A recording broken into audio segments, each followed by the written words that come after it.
कामाख्या मंदिर का रहस्य बहुत कम लोग जानते हैं कि भारत में एक ऐसा मंदिर भी है जहां देवी की पूजा उनकी मूर्ति से नहीं बल्कि उनके रजस्वला होने से की जाती है।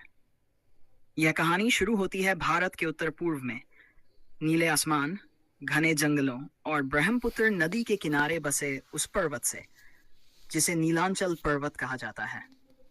इसी पर्वत की चोटी पर स्थित है कामाख्या मंदिर। यह कोई साधारण मंदिर नहीं है। यह वह स्थान माना जाता है जहां सती देवी का योनि अंग गिरा था। और यहीं से शुरू होता है एक ऐसा रहस्य जिसे जानने के बाद कई लोग रात में सो नहीं पाते। कहते हैं, जब भगवान शिव सती के मृत शरीर को लेकर तांडव कर रहे थे, तब ब्रह्मांड का संतुलन बिगड़ने लगा। देवताओं ने विष्णु से प्रार्थना की और विष्णु ने अपने सुदर्शन चक्र से सती के शरीर के टुकड़े कर दिए। जहां जहां सती के अंग गिरे, वहां वहां शक्तिपीठ बने। लेकिन कामाख्या अलग है, क्योंकि यहाँ कोई मूर्ति नहीं। यहाँ सत्री शक्ति का सबसे गूढ़ रूप पूजित है। मंदिर के गर्भगृह में अगर आप उतरेंगे तो आपको कोई देवी की मूर्ति नहीं दिखेगी, बल्कि एक चट्टान है, हमेशा गीली रहने वाली। कोई नहीं जानता वह पानी कहाँ से आता है, कोई झरना नहीं, कोई पाइप नहीं, फिर भी वह चट्टान हमेशा नम रहती है। और अब आता है सबसे रहस्यमयी हिस्सा। हर साल आषाढ़ महीने में 3 दिन के लिए मंदिर बंद कर दिया जाता है। इसे कहते हैं अंबुबाची मेला। इन 3 दिनों में देवी की पूजा नहीं होती, घंटी नहीं बजती, दीपक नहीं जलते। क्यों? क्योंकि माना जाता है कि इन 3 दिनों में देवी रजस्वला होती हैं। मंदिर के पुजारी कहते हैं, जैसे एक स्त्री को मासिक धर्म के समय विश्राम दिया जाता है, वैसे ही देवी को भी। अब जरा सोचिए, जिस देश में आज भी स्त्री का मासिक धर्म कई जगह अपवित्र माना जाता है, वहीं एक ऐसा मंदिर है जहां इसी अवस्था को देवी की शक्ति माना जाता है। इन 3 दिनों में मंदिर के गर्भगृह से लाल रंग का जल बहता है।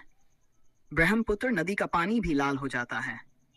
वैज्ञानिक कहते हैं यह आयरन ऑक्साइड हो सकता है। लेकिन सवाल यह है, सिर्फ उन्हीं 3 दिनों में क्यों? और ठीक उन्हीं दिनों में क्यों जब अंबुबाची मेला होता है? तीसरे दिन जब मंदिर खुलता है तो भक्तों को दिया जाता है लाल रंग का कपड़ा, जिसे देवी का रजस्वला वस्त्र माना जाता है। लोग इसे घर में रखते हैं, तिजोरी में रखते हैं और कहते हैं इससे धन, संतान और सुरक्षा मिलती है। लेकिन कामाख्या सिर्फ भक्ति का केंद्र नहीं है, यह तंत्र साधना का सबसे बड़ा केंद्र भी है। कहते हैं रात के समय जब आम लोग सो जाते हैं, तब यहाँ कुछ लोग जागते हैं। अघोरी, तांत्रिक, साधक, ऐसे ऐसे लोग आते हैं जिनकी आंखों में सामान्य इंसानों जैसी चमक नहीं होती। कहा जाता है कि कुछ साधनाएं ऐसी हैं जो सिर्फ कामाख्या में ही पूरी होती हैं। रात 2 बजे के बाद मंदिर परिसर में अजीब अजीब आवाजें सुनाई देती हैं। कई लोगों ने दावा किया है कि उन्होंने परछाइयां चलती देखी हैं। कुछ साधक कहते हैं यहाँ देवी स्वयं प्रकट होती हैं। कुछ कहते हैं यहाँ इच्छा मृत्यु का वरदान भी मिलता है। इतिहास में दर्ज है कि कई राजा यहाँ गुप्त साधनाएं करवाने आते थे। युद्ध जीतने से पहले, सत्ता पाने से पहले यहाँ बलि दी जाती थी। आज भी बलि की परंपरा पूरी तरह खत्म नहीं हुई है। और सबसे डरावनी बात, कहा जाता है कि कुछ साधक ऐसे भी होते हैं जो साधना पूरी होने के बाद वापस सामान्य इंसान नहीं रहते।